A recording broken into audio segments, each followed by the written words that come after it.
លំដិតគឺថានៅពេលនេះគឺជាពេលមួយដែលភាគីទាំងកម្ពុជានិងថៃកំពុងតែអនុវត្តនៅបទឈប់បាញ់ហើយភាគីកម្ពុជាមើលឃើញជាស្អែកទាំងអស់គ្នាគឺថាបានអនុវត្តពេញលេញមែនទែន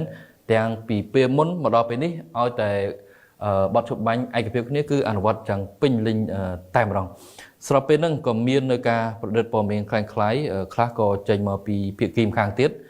ដែលយើងអាចសន្និដ្ឋានបានថាបង្កើតនៅជាគណៈនៃ Facebook คล้ายជាឈ្មោះខ្មែរនិយាយជាខ្មែរហើយបំពុលព័ត៌មានមួយខ្មែរដោយ like ក៏មានដែរនៅជនជាតិខ្មែរមួយចំនួនបង្កើតព័ត៌មានคล้าย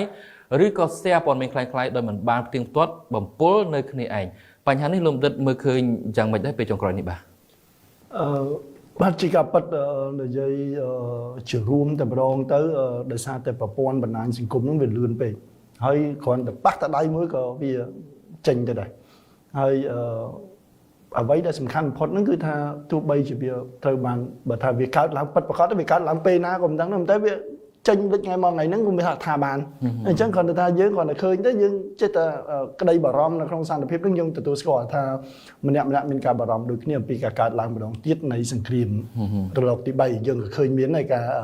ទៅសេឆ្លងគ្នាថានឹងមានរលកទី3អីសូម្បីតែព័ត៌មានដែលនិយាយថាថៃ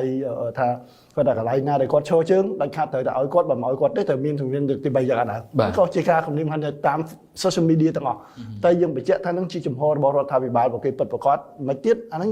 សួរច្រើនណាអញ្ចឹងអ្វីដែលសំខាន់បំផុតហ្នឹងដែលខ្ញុំសង្កេតឃើញគឺថាម្នាក់គួរតែបន្ថយការ share ឲ្យបានតាមដែលអាចធ្វើទៅបានហើយបើសិនជាវាជាព័ត៌មានដែលថាគួរតែ share មែនតើហ្នឹងសូមមេត្តាដកឃ្លាដាក់សញ្ញាសួរឲ្យបានច្រើនតិច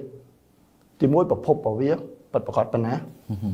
ហើយតើប្រភពណាដែលយើងជឿជាក់បំផុតជាប្រភពដែលមកអំពីរាជរដ្ឋាភិបាលជាអ្នកនាំពាក្យរវាងរដ្ឋាភិបាលទាំងពីរ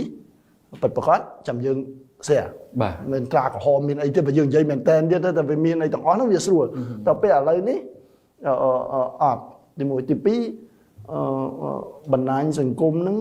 យើងថាប្រព័ន្ធបច្ចេកវិទ្យាវាជួយសម្រួលយើងឲ្យទាន់សម័យឲ្យធ្វើអីលឿន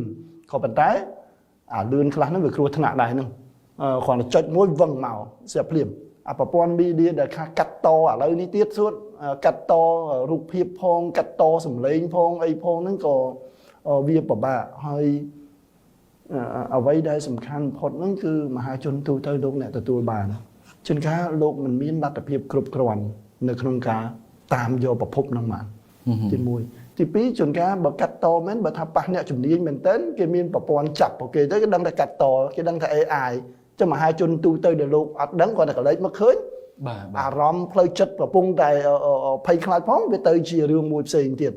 អញ្ចឹងនេះគឺជាអ្វីមួយដែលចាំបាច់បំផុតនៅក្នុងការទៅចែកនៅរឿងហ្នឹងយើងដឹងថានៅក្នុងបញ្ហាសង្គ្រាមពាក្យថាសង្គ្រាមចិត្តសាស្ត្រហ្នឹងគឺជារឿងសំខាន់ហើយអញ្ចឹងបើយើងដឹងថាសង្គ្រាមចិត្តសាស្ត្រសំខាន់យើងគួរបន្ថយវាតាមដែលអាចធ្វើទៅបានជាពិសេសខ្ញុំសនំពរឲ្យអ្នកដែលនៅក្នុងស្រុកហ្នឹងនៅក្នុងកលៈទេសៈណាក៏ដោយមុននឹង share សូមមេត្តាពិចារណាឲ្យបានទៅដល់មែនតើទុកមែនតើលើសពីនឹងទៀតគឺបើសិនជាថាព័ត៌មានហ្នឹងវាពិតមែនពេលដែលយើងចង់ចែករំលែកបន្តហ្នឹងសូមដាក់ឲ្យច្បាស់ប្រភពមកពីណាថ្ងៃណាម៉ោងណាសូមបន្ថែមបន្តិចទៀតដើម្បីឲ្យមហាជនទូទៅហ្នឹងលោកឃើញផងជួនកាលមិនថាមហាជនទូជួនកាលខ្ញុំពេលដែលជួនកាលយើងឥឡូវនេះនិយាយដោយត្រង់ជួនកាលម្នាក់ព្យាយាមចំណេញពេលវេលាជួនកាលកំពុងញ៉ាំបាយអីហ្នឹងក៏អស់មើលដែរហើយជួនកាលអាបាយក៏អស់អានេះក៏អស់ជួនកាលដៃហ្នឹងវាទៅវាអត់ដឹងអីអញ្ចឹងសូមមេត្តាបន្ថយអាហ្នឹងវិញនៅក្នុងកលៈទេសៈនេះការកំសាន្ត